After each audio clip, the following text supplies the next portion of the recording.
Commander Jake Harrison stood on the bridge of the U.S. Discovery, watching the stars through the main screen. He had been in space for 20 years, but the view still amazed him.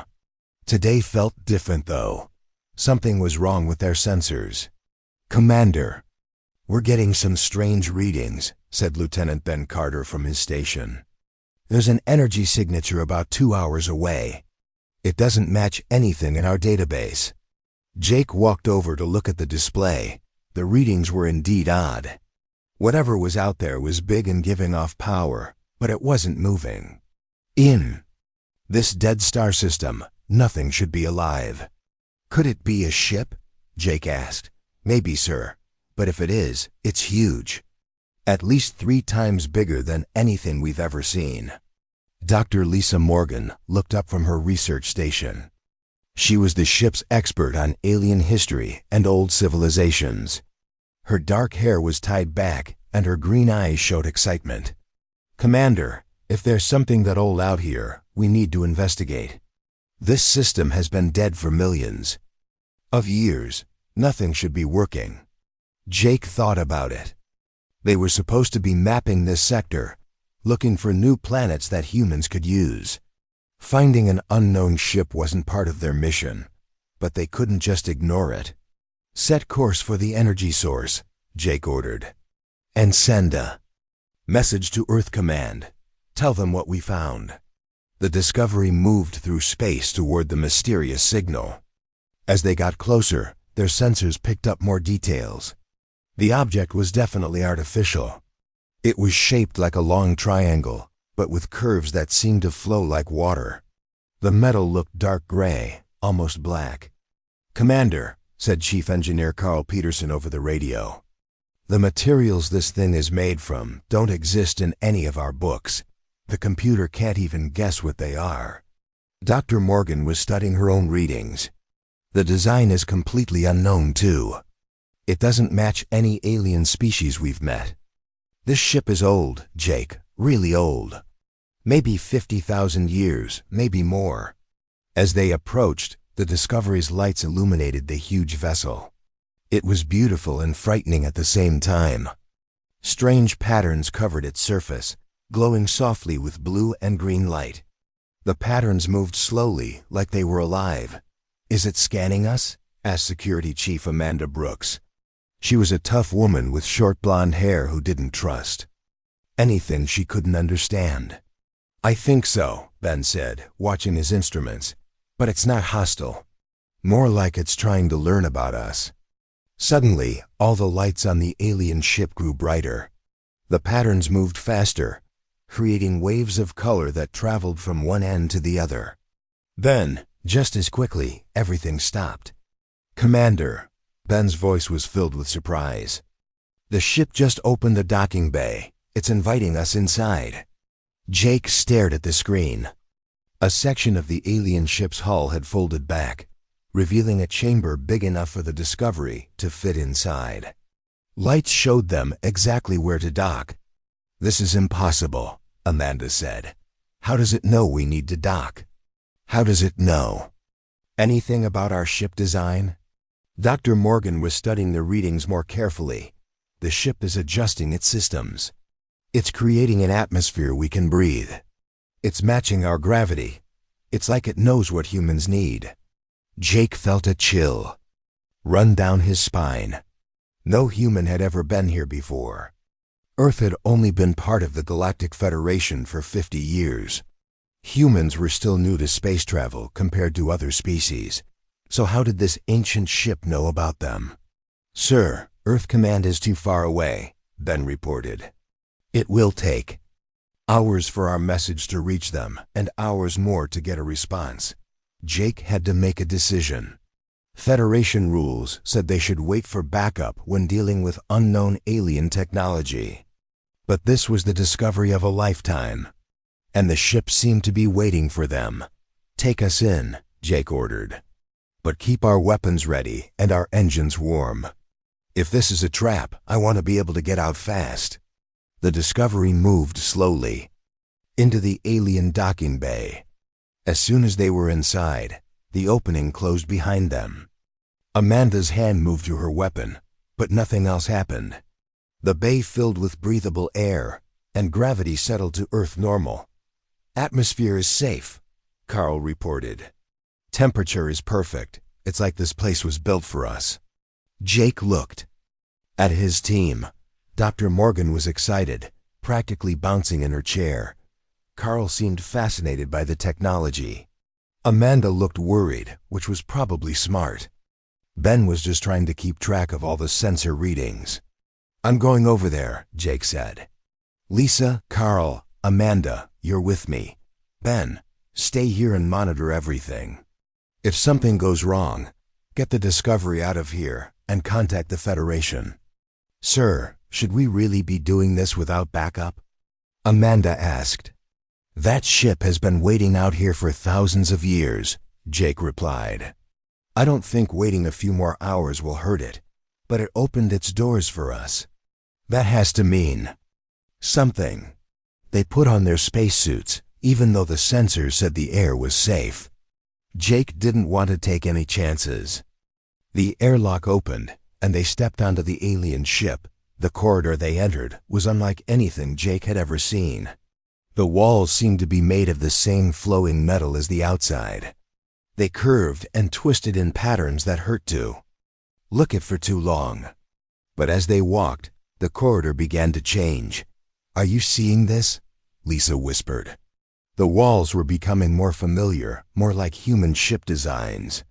The ceiling lowered to a comfortable height. The lighting became warmer and less harsh. "It's adapting to us," Carl said in amazement. "The ship is changing itself to make us comfortable."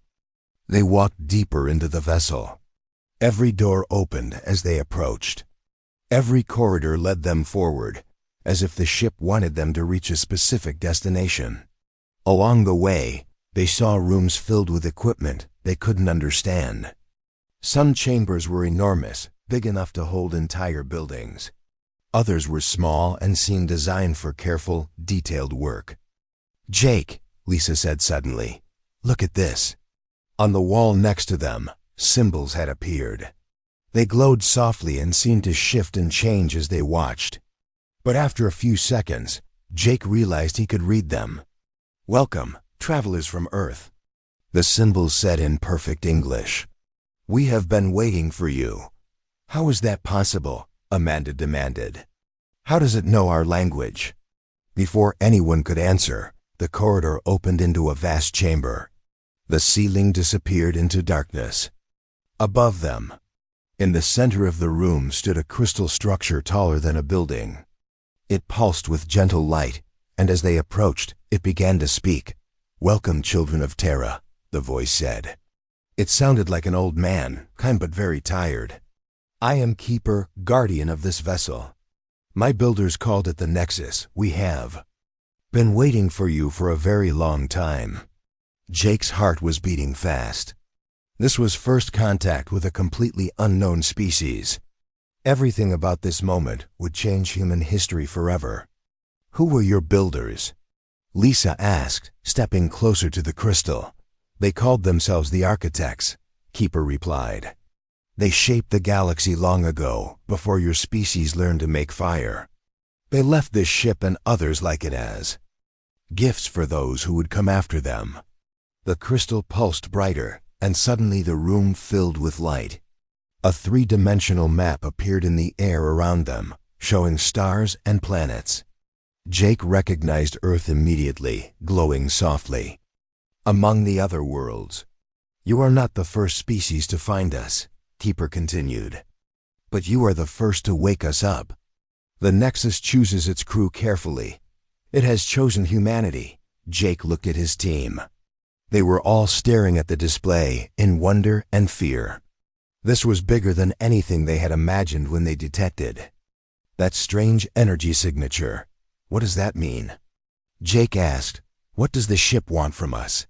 Keeper's voice seemed to smile, though the crystal had no face.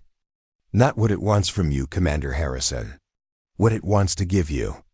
But first, you must prove you are ready to receive it." The map changed, showing other star systems throughout the galaxy.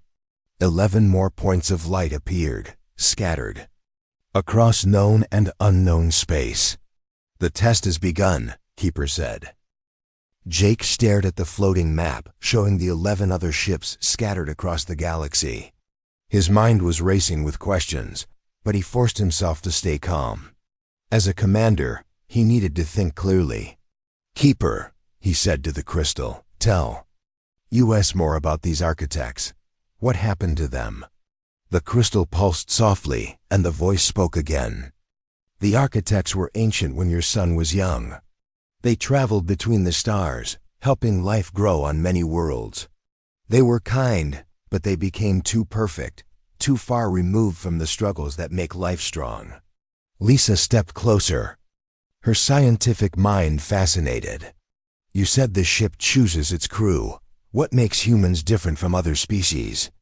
"Other species have found architect vessels," Keeper explained. "The Zephyrians discovered one near their home world 300 years ago. The collective found another in the Andromeda sector, but the ships remained silent. They would not wake up." Amanda checked her weapon nervously. "Why not? What's wrong with those species?" "Nothing is wrong with them," Keeper said gently. "They have simply grown in different ways. The Zephyrians became focused on logic and order. Every decision they make follows strict rules. The collective thinks as one mind, with no individual thoughts or dreams."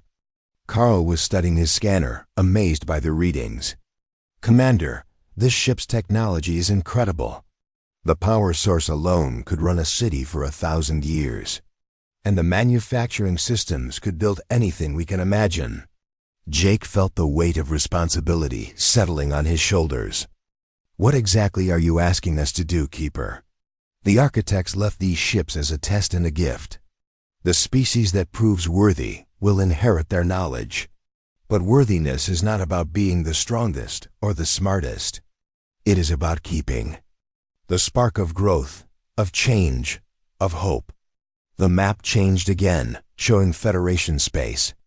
Jake could see the territories of all the major species they knew. Earth was a small dot compared to the vast empires of older civilizations. "Your species is young," Keeper continued. "You still question everything. You still feel emotions strongly. You still make mistakes and learn from them. These qualities made the architects strong, and losing them made them weak." Lisa was taking notes on her tablet, recording everything. "How long have you been waiting for us?" "I have watched your species for 5,000 of your years. I saw your first cities, your first wars, your first steps into space. I waited while you learned to work with other species in your Federation. Now you are ready for the next step." Suddenly, Ben's voice came through their communicators. "Commander, we have a problem. A Federation ship just dropped out of hyperspace. It's a Zephyrian science vessel, and they're asking to dock with us." Jake felt his stomach tighten. The Federation had rules about first contact situations and sharing new technology. If the Zephyrians claimed the ship, Earth might never see it again. "What should I tell them, sir?" Ben asked. Jake looked at his team, then at the crystal. "Keeper, will you talk to the Zephyrians if they come aboard?" "I cannot," the AI replied. "The ship's systems will not respond to them. They will see only a dead vessel." "That's going to cause problems," Amanda said grimly. Jake made a decision. "Ben, tell them we're conducting a preliminary survey. Ask them to wait until we finish." "Sir, they're insisting on immediate access. They say Federation law requires all alien technology to be studied jointly." Carl looked worried. "Commander, if they take this ship, humanity loses its biggest discovery ever. This technology could change everything for us." Lisa was still focused on learning more. "Keeper, you mentioned other ships. Are they all the same as this one?" "Each vessel is different, designed for different purposes. Some are for exploration, others for building, some for healing. Together, they form a network that could help many species reach their full potential. But only if the right species controls them," Jake said, understanding the situation better. "Not controls, Keeper corrected. Guides, the architects did not want rulers. They wanted gardeners, species that would help others grow instead of conquering them. Ben's voice came through again, more urgent this time. Commander, the Zephyrian ship is moving closer. Their captain is demanding to speak with you directly. Jake knew he had to face this. We're coming back to the Discovery. Keeper, will this ship be safe while we're gone? The Nexus will remain here. It has waited 50,000 years. It can wait a little longer. They made their way back through the changing corridors to their ship. As they walked, Jake noticed the walls returning to their original alien design. As if the ship was hiding its ability to adapt. Back on the Discovery, Jake opened a communication channel to the Zephyrian vessel. The screen showed Captain Dex, a tall crystalline being whose body sparkled with different colors when he spoke. Commander Harrison, Dex said in his mechanical-sounding voice. Federation regulations require immediate joint investigation of all unknown alien artifacts. You will allow my science team to board. Jake chose his words carefully.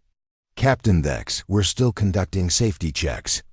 The alien vessel appears to be heavily damaged and potentially dangerous.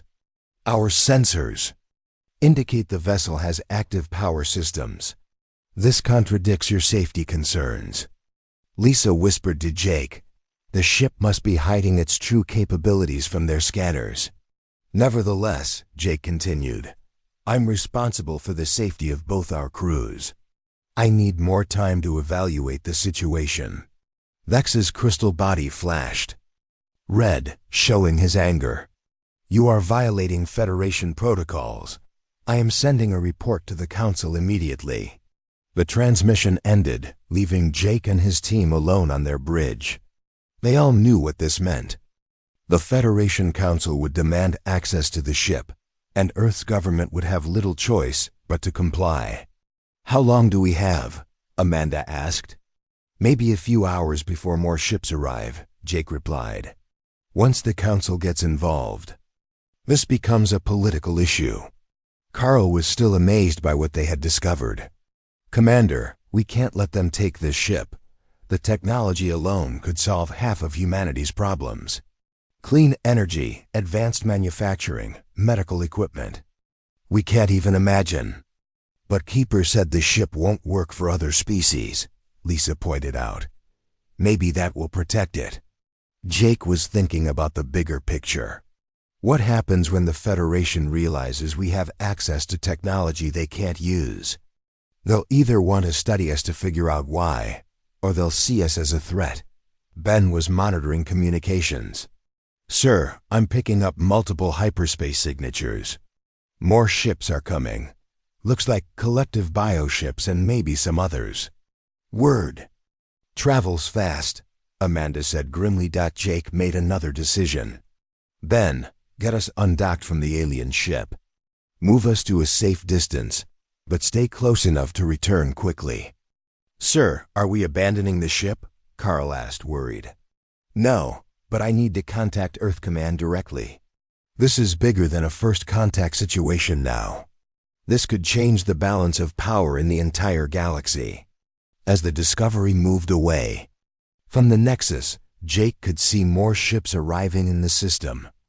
The Dead Star system was becoming crowded with vessels from different species, all drawn by news of the mysterious ship. Dr. Morgan was studying the data they had collected.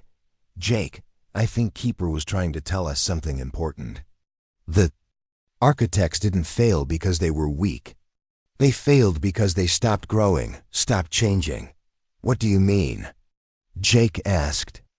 They became perfect, but perfection means you can't improve anymore.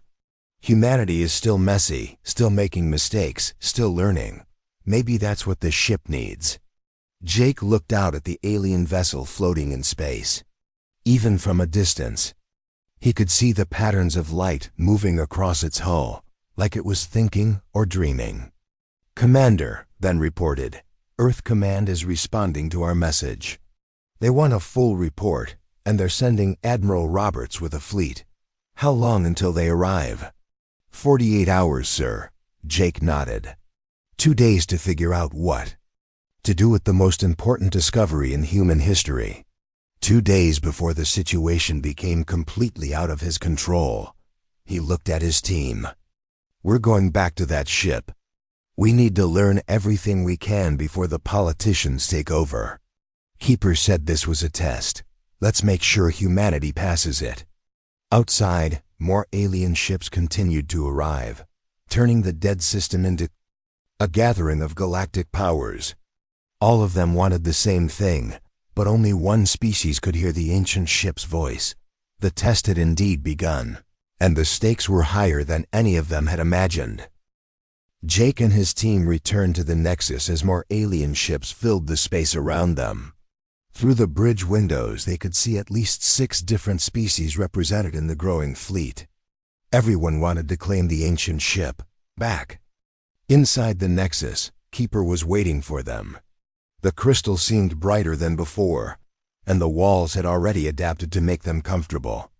You have returned quickly, Keeper observed. The galaxy has taken notice of our meeting. They want to take the ship, Jake said directly. Can you stop them? The Nexus can defend itself if needed. But violence was not the Architect's way, and it should not be yours either. Lisa was eager to learn more. Keeper, you said this was a test. What exactly are we being tested for? The crystal pulsed, and suddenly they were surrounded by holographic images. They showed beautiful cities on distant worlds, space stations, bigger than planets, and technology that seemed like magic. The architects built all of this, Keeper explained. But they also destroyed civilizations that threatened others. They had the power of gods, but they tried to use it wisely. Carl was studying the images with amazement.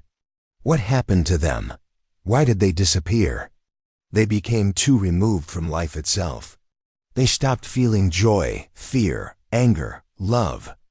Without these emotions, they lost the ability to understand other beings. They became perfect, but perfection made them empty. Amanda was keeping watch at the entrance to the chamber. Commander, I'm picking up movement outside. Some of the alien ships are trying to get closer to the Nexus. Jake felt the pressure building. Keeper, how many other ships like this one? Are there? 12 in total. This is the first to awaken. The others wait in different parts of the galaxy. Some are hidden in asteroid fields, others orbit dead worlds. One rests at the bottom of an ocean on a planet the collective wants to colonize. And they'll only respond to humans? Lisa asked. They will respond to species that retain what the architects lost. Curiosity, emotion, the ability to change and grow. Most species in your Federation have become too specialized, too rigid in their thinking. The ship suddenly shook slightly. Through their communicators, Ben's voice came from the Discovery. Commander, the Zephyrian ship just fired a scanning beam at the Nexus. The alien ship's shields activated automatically. Jake could see through. The chamber's transparent walls, that energy barriers, now surrounded the Nexus. The barriers shimmered like soap bubbles, but looked incredibly strong. The ship protects itself, Keeper said calmly. But it will not attack unless I command it to do so. That choice must come from you. From me? Jake asked, surprised. The ship has chosen you as its captain, Commander Harrison. Your crew shares that honor. But the decisions about how to use the Nexus belong to humanity. Carl had been working with his scanner, trying to understand the ship's systems. Keeper, I'm detecting some kind of neural interface in the ship's engineering sections. What is that for? The architects built their ships to work with organic minds. A direct connection allows full access to all systems. But the process changes both the ship and the person connected to it. Lisa looked interested but worried. Changes how? The ship learns from you, and you learn from it. You become partners, rather than user and tool. This is how the architects intended their gifts to be used. Jake was beginning to understand the scope of what they had found. Keeper, if humans gained access to all 12 ships, what would that mean for the galaxy? It would mean humanity becomes the guardians of architect knowledge. You would have the power to help other species grow, or to control them. The choice would be yours. Amanda's voice was tense. Commander, more ships are arriving. I count at least 15 different vessels now, and some of them are powering up weapons. The situation was getting dangerous fast. Jake knew that some species might decide to destroy the Nexus rather than let humans control it. Ben, Jake called through his communicator. Status report. Sir, we're getting demands from multiple species. The collective wants us to surrender. The ship to them for the good of the galaxy. The Zephyrians are claiming salvage rights. And there are 3 other species I don't even recognize. Carl was still studying his readings. Commander, I think I understand how the neural interface works.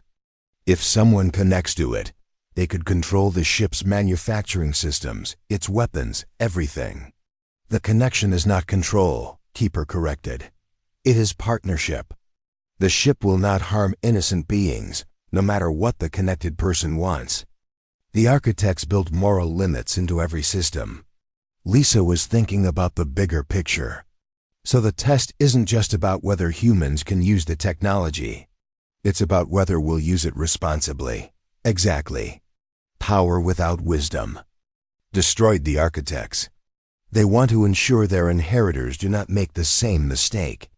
The ship shook again, more violently this time. Jake could see through the walls that several alien vessels were now surrounding the Nexus, their weapons pointed at it. They're trying to break through the shields, Amanda reported. Jake made a quick decision. Carl, try the neural interface. We need to understand what this ship can really do.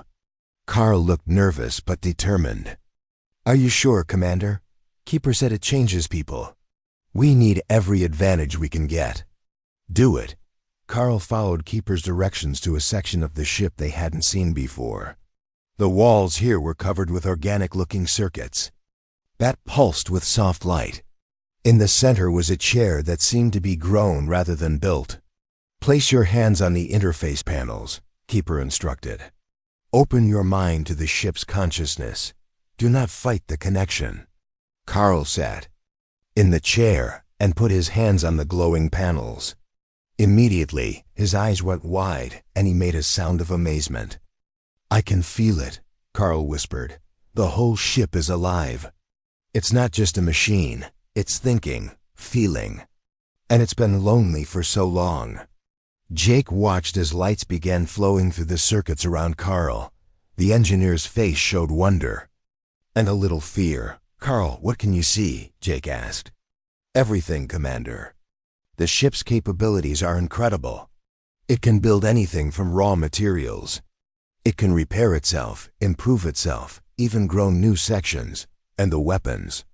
Carl paused, looking troubled. What about the weapons? The ship could destroy every vessel out there without breaking a sweat. But it doesn't want to. It wants to create, to help, to build things that make life better. Lisa was fascinated. Carl, can you access the manufacturing systems? Carl nodded, his eyes closed in. Concentration. What do you need? Jake thought quickly.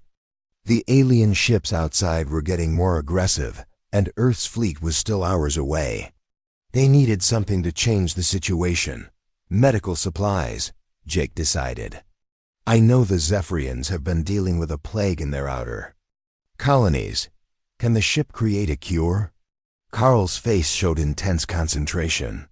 The ship is scanning their vessels, analyzing their biology. Yes, it can synthesize a treatment. Give me a few minutes. While Carl worked, Jake contacted the alien ships.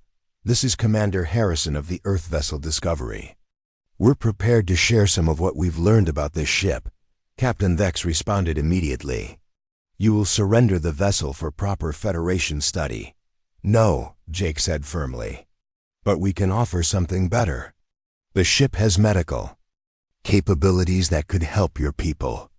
Within minutes, the Nexus had produced vials of medicine that could treat the Zephyrian plague. Jake had Ben transport the supplies to their ship. "This is a gesture of good faith," Jake told the assembled alien captains. "The ship wants to help, not to threaten." The response was mixed. Some species were intrigued by the ship's healing abilities. Others became more suspicious, realizing that humans had gained access to technology beyond anything in the galaxy. Carl, disconnected from the interface, looking exhausted but excited. "Commander, I understand now why the ship chose us." "It doesn't want masters or users. It wants partners who will help it fulfill its purpose." "Which is what?" Jake asked. "To nurture life throughout the galaxy. The architects created the ships to be gardeners, not weapons. They want species to grow and thrive, each in their own way." Keeper's voice filled the chamber. "You begin to understand. But the test is not over. Other species will not accept humanity's partnership with the Nexus easily. You must prove that humans can resist the temptation to become conquerors." Outside, Jake could see more ships arriving. The situation was becoming a standoff that could explode into violence at any moment. Earth's fleet would arrive soon, but that might make things worse instead of better. "Keeper," Jake said, "show me the locations of the other ships. If we're going to be guardians of this technology, we need to understand what we're protecting." The map appeared again, showing the 11 other Nexus vessels scattered across the galaxy. Each one waited in space controlled by different alien powers. The implications were staggering. Jake realized that this wasn't just about one ship anymore. The fate of galactic civilization itself hung in the balance, and somehow humanity had been chosen to tip the scales. The test was indeed far from over. The situation around the Nexus grew more tense by the hour. Jake could see at least 20 alien ships now, representing every major species in the Federation. Some had weapons powered up, others were trying to scan the ancient ship, and a few were just watching and waiting. "Commander," Ben's voice came through the communicator, "Admiral Roberts and the Earth Fleet just arrived. They're requesting immediate contact with you." Jake felt relieved and worried at the same time. Earth's military would protect them, but they might also try to take control of the situation. "Put him through," Jake said. Admiral Roberts appeared on their portable screen. He was an older man with gray hair and serious eyes. Jake had served under him years ago and respected him, but he also knew the Admiral was a military man first. "Commander Harrison," Roberts said, "I need a full report on this alien vessel immediately. Earth Command is very interested in your discovery." Jake chose his words carefully. "Sir, the ship contains technology far beyond anything we've seen. It's been waiting here for thousands of years, and it only responds to humans." "Only to humans?" "Explain that." "The ship's artificial intelligence, which calls itself Keeper, says the original builders left these vessels for species that meet certain requirements. Somehow humanity qualifies and the other Federation species don't." Roberts looked skeptical. "That sounds convenient, Commander. Are you certain this isn't some kind of trap?" "Sir, the ship has already demonstrated its capabilities by producing medical supplies that cured a Zephyrian plague. It seems genuinely interested in helping, not harming." "I see. And how many other ships like this are there?" Jake hesitated. 11 more, sir, scattered throughout the galaxy." Robert's expression changed completely. Jake could see the Admiral calculating what this meant for Earth's position in the Federation. "Commander, I'm ordering you to bring that alien intelligence to our flagship immediately. We need to understand exactly what we're dealing with." Keeper's voice spoke quietly in the chamber, even though Roberts couldn't hear it. "I cannot leave the Nexus, and the Nexus cannot be taken by force. The ship will only go where its partners choose to take it." Jake made a difficult decision. "Sir, that's not possible. The Eye is part of the ship itself. But I can bring you aboard the Nexus for a meeting." "Absolutely not." That ship could be a weapon designed to capture or kill anyone who enters it. Lisa stepped closer to Jake. Admiral, with respect, we've been aboard the ship for hours, and it's done nothing but help us. It's not a trap. Roberts looked annoyed. Dr. Morgan, this situation is now under military authority. You'll follow orders or be removed from the mission. Jake felt the weight of command pressing down on him.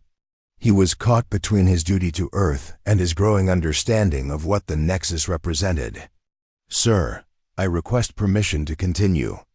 Studying the ship with my team. We've made more progress in a few hours than anyone else might make in months. Denied. You'll evacuate that vessel immediately and turn it over to our technical teams. Keeper spoke again, still unheard by the U. Admiral. Commander Harrison, the choice is yours. The ship will go where you decide to take it. But once you leave, the Nexus will not allow others aboard unless you return with them. Jake realized he was at a turning point.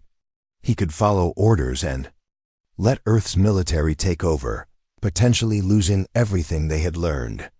Or he could make a choice that might be seen as mutiny.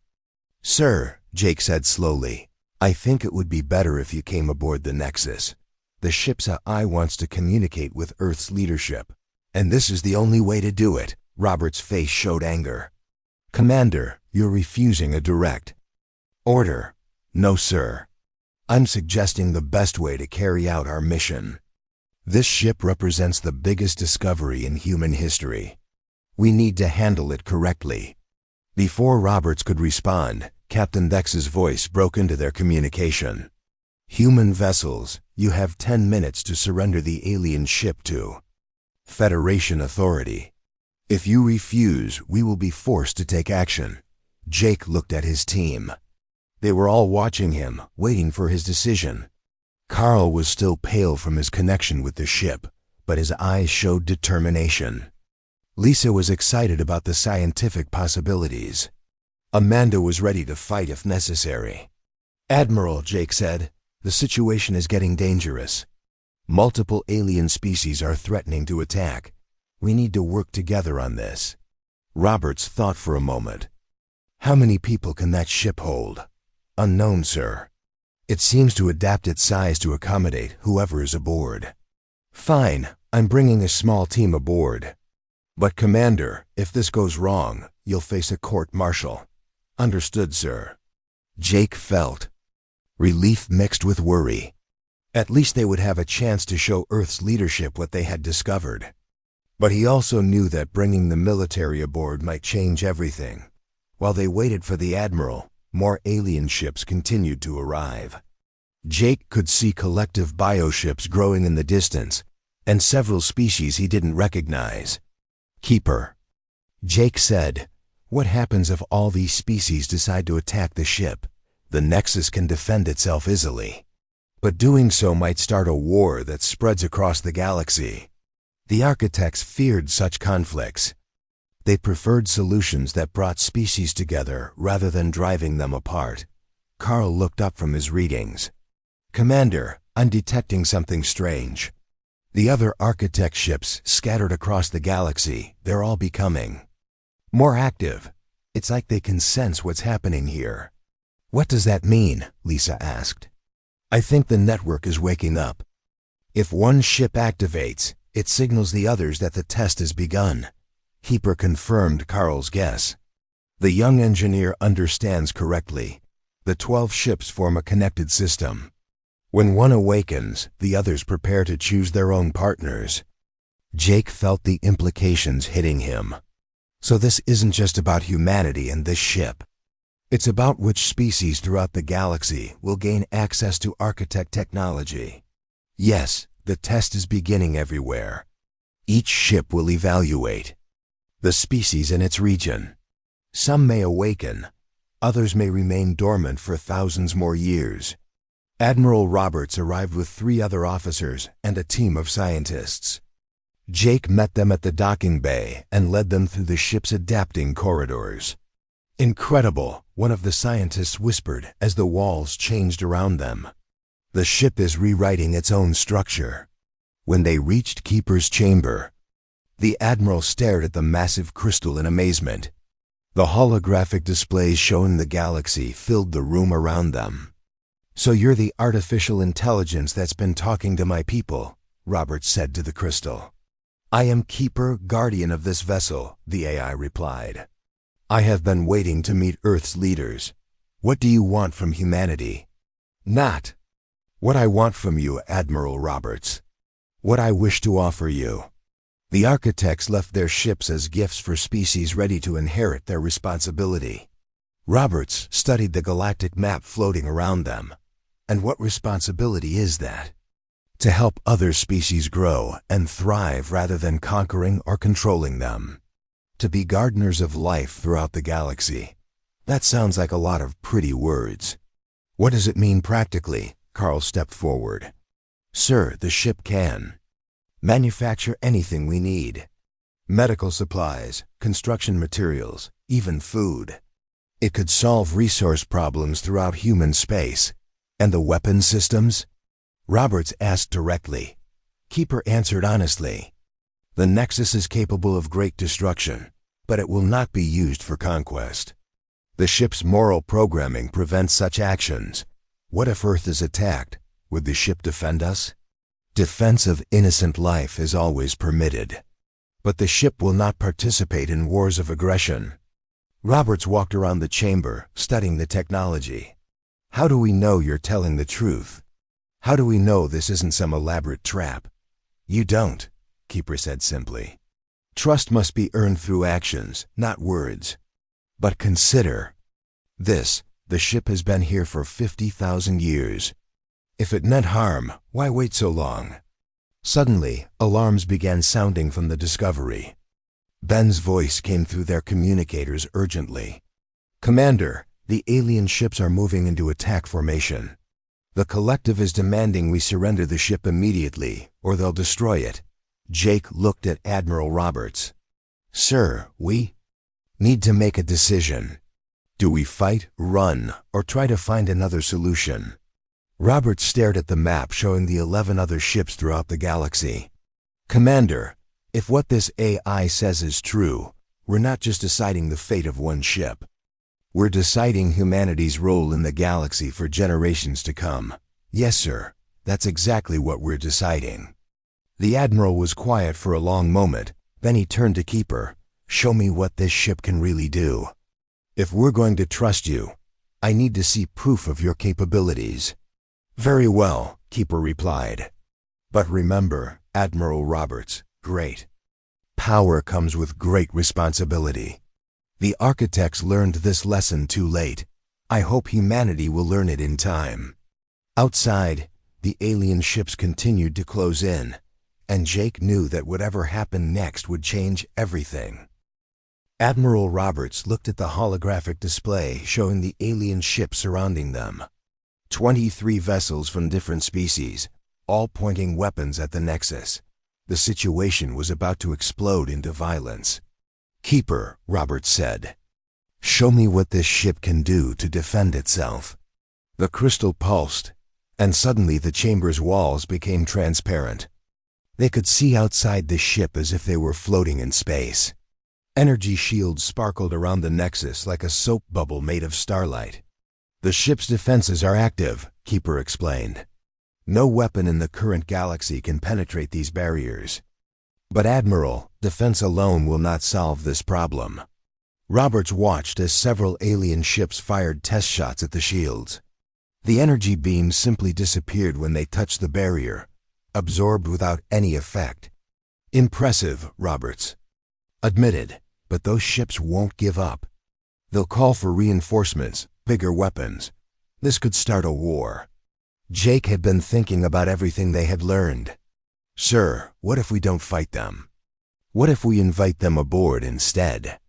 "That's insane, Commander. They want to take the ship away from us." "But Keeper said the ship won't respond to them." "Maybe we need to prove that to everyone." Lisa understood Jake's idea immediately. "If the other species see that the ship truly only works for humans, they might accept that we're meant to be its guardians." Carl looked worried. "Commander, What if they try to force us to make the ship work for them? The ship won't allow that, Keeper said. The Nexus chooses its own partners. Force cannot change that choice. Admiral Roberts was quiet for a moment, thinking. Finally, he made his decision. Commander Harrison, contact all the alien ships. Tell them we're inviting representatives aboard for a demonstration. Sir, are you sure about this? No, but it's better than starting a galactic war over one ship, no matter how advanced it is. Jake opened communication channels to all the alien vessels. This is Commander Harrison of Earth. We invite one representative from each species to come aboard the Nexus for a peaceful demonstration of its capabilities. The responses came quickly, most of them suspicious or demanding. But slowly, they agreed to send representatives. Captain Vex from the Zephyrians was first to accept, followed by a collective spokesman and others. Keeper, Jake asked, what will happen when they come aboard? The ship will accommodate them physically, but it will not respond to their commands or requests. They will see a vessel that appears dead except when humans are operating it. Within an hour, 15 alien representatives had docked with the Nexus. The ship expanded its corridors and meeting chambers to accommodate their different environmental needs. Jake was amazed to see rooms filled with the methane atmosphere that the collective preferred, right next to chambers with the high radiation levels that energized the crystalline beings. Jake led the group through the ship, with Admiral Roberts and his team close behind. The aliens looked around with obvious amazement at the technology, but as Keeper had predicted, nothing responded to their touch. When Captain Vex tried to activate a control panel, nothing happened. When the collective representative attempted to interface with the ship's systems, the displays remained dark. One by one, each species tried to interact with the Nexus, and one by one, they failed. This proves nothing, declared Captain Vex, a military leader from a species Jake didn't recognize. The humans could have programmed the ship to ignore us. Then watch this, Jake said. He walked to the same control panel and touched it gently. Immediately, it lit up with information and options. Carl connected briefly with a neural interface, and the ship's manufacturing systems came online, creating a small device that could translate between different alien languages. Dr. Morgan approached a different section and asked the ship to display historical records. The walls filled with images of ancient civilizations that had risen and fallen long before any current species existed. The alien representatives watched in silence as the humans demonstrated capabilities they couldn't access themselves. But Jake could see anger and fear in their reactions, not acceptance. This is unacceptable, Captain Vex declared. One species cannot be allowed to control such powerful technology. We don't want to control it, Jake said. We want to share what it can provide. He gestured to Carl, who had the ship create medical supplies specifically designed for each species present. Treatments for diseases, enhanced food sources, even materials for building better spacecraft. The ship wants to help everyone, Jake continued. But it needs partners who will use its gifts wisely, not species who will use them to dominate others. The collective representative, a being that looked like a walking plant, spoke in its buzzing voice. How do we know humans will not become the dominators? Power corrupts all species eventually. Admiral Roberts stepped forward. That's exactly why we're having this meeting. We want to create a system that prevents any one species from abusing this technology. Jake had been thinking about this during the demonstrations. What if we formed a new organization? Not to control the ships, but to decide how their gifts should be shared? Explain, said Captain Vex, interested despite his suspicion. A council with representatives from every major species. The ships would remain under human guidance because they only respond to us, but the council would decide what projects to work on, which species need help, how to distribute resources fairly. Lisa added to the idea. The architects wanted gardeners, not rulers. This way, humans would be the gardener's tools, helping the whole galaxy grow. Keeper's voice filled the chamber, speaking to everyone present. This approach honors the architect's vision. They did not want their inheritors to stand above other species, but to lift all species up together. The alien representatives talked among themselves in their various languages. Jake could hear arguments in some groups while others seemed to be considering the proposal seriously. Captain Vex was the first to speak. What guarantee do we have that humans will honor such an agreement? What stops you from keeping the best technology for yourselves? The ships themselves, Admiral. Roberts replied. Keeper has told us that the Nexus will not be used for conquest or oppression. The ship's moral programming prevents that. And, Carl added, the other 11 ships are waking up throughout the galaxy. Some are in regions controlled by your species. If you attack us here, those ships might choose never to awaken. This caused immediate concern among the aliens. Several began talking urgently with their home governments. Jake realized they had reached the critical moment. We're offering partnership, not domination. But the choice has to be made now, before this situation turns into a war that nobody wants. The collective representative was the first to agree. Our analysis suggests this proposal offers the greatest benefit for all species. We will support the formation of this council. Captain Vex took longer to decide, but finally nodded. The Zephyrian Empire agrees, with conditions to be negotiated later.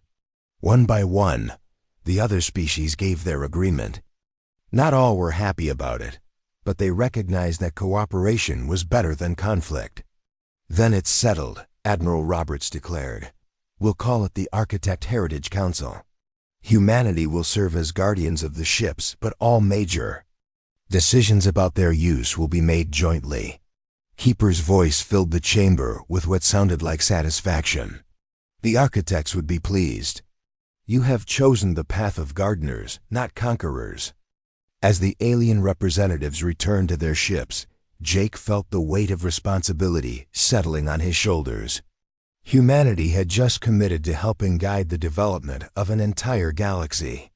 Commander, Lisa said quietly, do you think we can really do this? Keep such powerful technology from corrupting us. Jake looked around the chamber at the incredible displays of architect knowledge. I don't know. But the architects thought we could, and they had 50,000 years to decide. Maybe that's enough to start with. Carl disconnected from his neural interface and smiled tiredly. The ship is happy, Commander. It's been waiting so long to fulfill its purpose. Now it finally can. Admiral Roberts was already planning the next steps. We'll need to establish protocols, create oversight committees, figure out how to fairly distribute the benefits. This is going to change everything. Outside, the alien ships were beginning to disperse, no longer pointing weapons at the Nexus. The immediate crisis was over, but Jake knew the real work was just beginning. Keeper, he said to the crystal, thank you for choosing us. I hope we prove worthy of that choice. The test never truly ends, Commander Harrison. Every generation must prove itself anew. But today, humanity has taken the first step toward becoming what the architects hoped for. The Nexus began to move, leaving the dead star system behind. It had work to do, a galaxy to help nurture and grow. And for the first time in 50,000 years, it would not be alone in that task. The ancient ship had found its answer in humanity, and humanity had found its place among the stars. Asterisk.